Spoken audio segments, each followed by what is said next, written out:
Well, week 4 has arrived and back at the workshop again to see Patrick, see what he's done this week.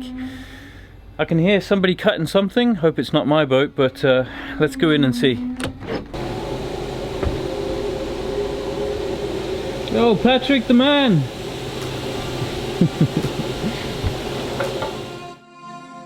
We picked up Aurora brand new in 2019 from the factory. The plan was to put our boat on a charter program to help with the costs in keeping her. But after a grounding in July 2020, she has been on the hard ever since.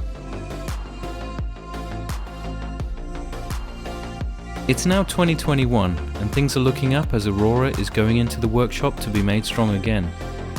Join me as I follow the guys at Plastskador and Montage and learn just how this type of repair is done by the professionals.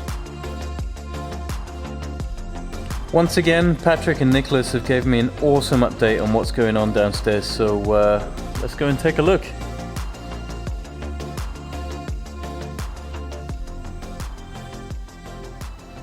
So first of all, what's happened is that Patrick has gone ahead and got these pieces that he cut out earlier and just grinded them all off so that they're ready to glass back in. And you can see under here actually that Patrick has also cut some bits of fiberglass that can tuck in underneath the grid there, and then screw these pieces down inside, both adding a little bit of extra strength as well. But it's so that this old glass, or these pieces, can fit right back on there, and then they can be bonded down back into the grid again. You can also see here that Patrick has also gone and added the extra 4 layers out to about, looks to about this point here. Next he'll be working on this piece, laminating this piece in, filling in the edges as well. Once he's done that, then he'll go ahead and lay the last 4 layers of glass in the big compartments here, so that this glass will then be sandwiched in between those layers of glass. You can start to see the difference there between sort of 4 layers of glass and then 8 layers of glass towards the edge of the keel there. Another good thing what you can see they've done is actually ground all the way over the grid there, right the way down to the keel plate, so that they can put more laminate across the top of that piece of grid as well, once the pieces have been laid in there. Today this is going to be relatively short because although it looks like not much has been achieved, there's a lot of groundwork that goes behind all the planning, the cutting, the getting the tools, getting the pieces together and everything. So if you've ever owned a boat, you know that if you're doing a job estimation on anything, like multiply it by 3. There's been many times when I've told Tanya, yeah, I'm just going to be at the boat another hour more. This shouldn't take more than an hour. And then 3 hours later, I'm still trying to rush to get it finished. So I'm sure a lot of you out there can relate to that. This is also something that we looked at last week in getting the glass flat after the repairs have been done here. And it's looking pretty nice. I can see at least probably 4 or 5 layers that have gone on there already. So that's looking very strong. Happy with that. There's been a lot of comments actually about how this isn't going to be strong enough with polyester and it's all going to be delaminating and everything. I really can't see that there's going to be any issues with this, guys. Like, I disagree. So there's not too much to say down here today, but I can show you another little project that I've been working on over the weekend. So this may be just a tip for the Hansa owners actually, but we have a problem on the deck here where that the rainwater will go onto the deck and run down this channel and end up all the way down on the seat there, and you end up with a wet backside. So what we've done here is we've cut a hole in the side of the cover here, and I've put some Sikaflex in this gap here so that the rainwater can't drip down and run into the cockpit. When you buy a new boat, there'll be so many of these little improvements that you want to do, and it takes time, but it's really worth doing in the end. Just spending a little time going around to see exactly what you can do to make your life a little bit better sometimes. Now you can see here that I've taken up the cockpit table here to run more wires. The reason for this is that all of these wires in this tube, going all the way up to the chart plotter here, are taking up the whole tube there pretty much. I'm going to struggle to put any wires down here. And what I want to do, actually at the back of the chart plotter, is install more cables, right? So I want a HDMI cable so I can mirror the chart plotter display. I want the forward scan cable to come up here as well. That's the sonar that we're going to be fitting on the front of the boat. And I want an Ethernet cable as well that I can run through the boat to connect to a 4G router as well. And this will enable the chart plotter to always connect to the internet and do its updates and basically reach the internet for whatever it needs. So you can see here I've gone and drilled a 32mm hole, I think, straight through here. And then I've had to cut a new hole here. I haven't quite finished with this hole. It should be about as wide as what the welding you can see there is. And then I can start running cables down there. Now, I didn't realize actually that they do put a big aluminium plate underneath this whole deck so that these bolts can go straight into the aluminium there and create a really good strong fixing down to the deck. As you can imagine, the cockpit table does take a fair bit of stress, especially when 2 or 3 people are grabbing hold of it at the same time. So to put that aluminium plate down there, pretty smart. So in case you're wondering what cables already run to the chart plotter, we've got the power cable here, 12-volt supply. We've got the NMEA cable there as well. This is a standard NMEA fitting. Most of this boat is done on a SIMnet fitting actually, which is slightly annoying because I've got to convert it every time. And then the last one is the first Ethernet cable, and this connects to a little device which then connects to the radar. Another cool thing I've added actually is a USB socket that you can see comes out the bottom there, and this will basically give me 2 extra USB sockets that I can charge phones with and iPads and things like that. And that's super convenient actually when you're using the iPad as a secondary navigation device. Otherwise you've got to carry a power bank up there and have it linked up to the power bank, and you've got to keep the power bank charged. That's the way I've been doing it anyway. I might do some cool videos later on in the season to show you exactly what electronic system I'm setting up. There's a few Victron parts in there, there's a Raspberry Pi, all kinds of cool things that I'm hooking up together, so stay tuned for that. There's a couple of NMEA 2000 devices that I'm thinking about hooking up to the boat.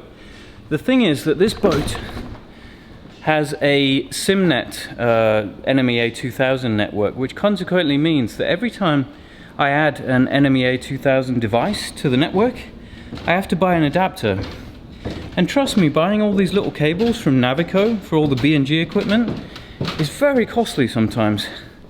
And literally the other day I had to spend about 250 euros just buying little extension cables and little adapters and things like that. And just another little update, Patrick has gone ahead and put more layers of epoxy on here. So I think there's 6 layers on here now, and in total there'll be about 7. So this is looking pretty thick at the moment. So as I said in the last video actually, I've opened up a very hot topic on whether polyester or epoxy resin is better, and I can see the arguments for both. I can assure you that Plastskador has been doing this for many years, enough to know that yes, polyester on its own doesn't bond to the hull as effectively as with an adhesive as well. And that's where Crestafix comes into the picture. The Crestafix really enables the polyester to bond to the hull in a very good way. I'm going to look at it this way. Plastskador have been doing this for many, many years now and are renowned in Scandinavia for good repairs. They're also working with all of the major insurance companies. To be honest, no boats have been coming back because the polyester laminate was too weak. That's just not happening. So what you've got to ask yourself is the material strong enough for the use case? In this case, I believe it is. It's Friday, back at the workshop. Let's go and see what he's done in the last few days. Yo, Patrick! Hello! Hello! Well, it's another day, and thank God it's Friday. I've had a pretty tough week, to be honest, and I'm glad to just come down here and just focus on something else. So visually this week, there's not actually that much to see.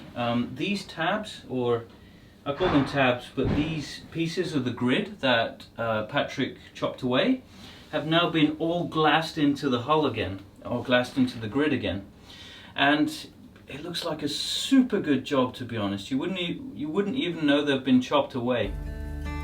The first layer that Patrick's going to put down is the Crestafix. Now this is an accelerated polyester based adhesive. It can also be used as a filleting compound as well, to fill in all the gaps around the edges. A screw's put in just to hold it in place, and then Patrick can go ahead and lay the rest of the Crestafix around the grid there, and then lay the first layer of chop strand mat. As soon as the mat's laid, the polyester can be laid on top and Patrick can start working it in. As the polyester starts to set, you'll see it change from blue to brown. One of the advantages of working with polyester is that it's so much easier to wet out than epoxy, and it's so much more forgiving. However, if the preparations aren't right, it doesn't matter what you put down, whether it's polyester, vinyl ester or epoxy, it's going to delaminate anyway. As you can see, Patrick is paying particular attention not to get any air bubbles in the laminate. This can result in weaknesses and ugliness in the final glass layup. The final layer is always the chop strand mat that goes down. This is because it's much easier to get smooth than the biaxial or triaxial laminate, and you won't get any print through of the pattern. Guys, check this whole area out now. In front of the strong back, Patrick is almost done. The only things he's got to finish in front of this strong back here is to glass these parts in here, these two pieces of grid all the way over. Do these parts as well, so put glass in and around here to make it really strong, and then just start finishing off the glass inside this area. Make sure that that's all finished off, and then he can go ahead and close this up. What this does mean though is that I need to get my ass into gear and get that conduit in there ready to go. And the only problem I have with that is that if I want to get a electric cable from this area to in here somewhere, I possibly have to take this apart in here to start getting cables up there, or I could go under the bathroom, up across the bulkhead there, and then down into the electrical department or compartment. But anyway, that's a job for the weekend. So you can see here, this is one of the areas that has been tabbed in here and glassed back in. There's one screw head just sticking out there, but that's not an issue at all. Gel coat's going to go over that. But yeah, the quality of work here is just, it's superb, second to none. Really, really happy with it. You can also see here that Patrick has gone ahead and used the mini grinder, or sander, to start removing the tabbing from the new fiberglass, so that when the gel coat goes on, it'll be perfectly matched and there'll be no bump between the new and the old. This keel is now done and it's ready to go on. Somebody said in the comments actually that this keel didn't have enough keel bolts on the top, which is a fair comment, because on the camera you can't actually see how big these bolts actually are. But if you have a look at these bolts now, I should get a vernier gauge actually. Let's see. That, take it off, and yeah, they're roughly 30 millimeters. Let's go and check the Elan next door. So you can see the size difference there. These are just over half the size. And take it off. Yeah, they're 20 millimeter bolts. Less number of bolts, but they're a lot thicker there, so I'm pretty confident in that construction. One other question I got in the comments was, do we have a bow thruster? And the answer is yes, we do. It's the fold down bow thruster here. And one advantage of the fold down bow thruster is the fact that it will come lower than a normal bow thruster, so it has really good grip on the water there. Thanks for watching this week. There's not too much to show visually up there, but I can assure you there's a hell of a lot of work that goes behind it, and Patrick's really doing a great job, and everything looks so neat, so precise. Happy so far, even though maybe I'd prefer it didn't happen in the first place, but this repair will make sure that this boat is even stronger than new. It's Friday night. I'm going to go home to Tanya now and enjoy a nice pad thai, I think, and have a nice cozy night in front of the TV. Join me again next week and we'll see how far we've got with the repair of Aurora. Thanks again, guys. See you later.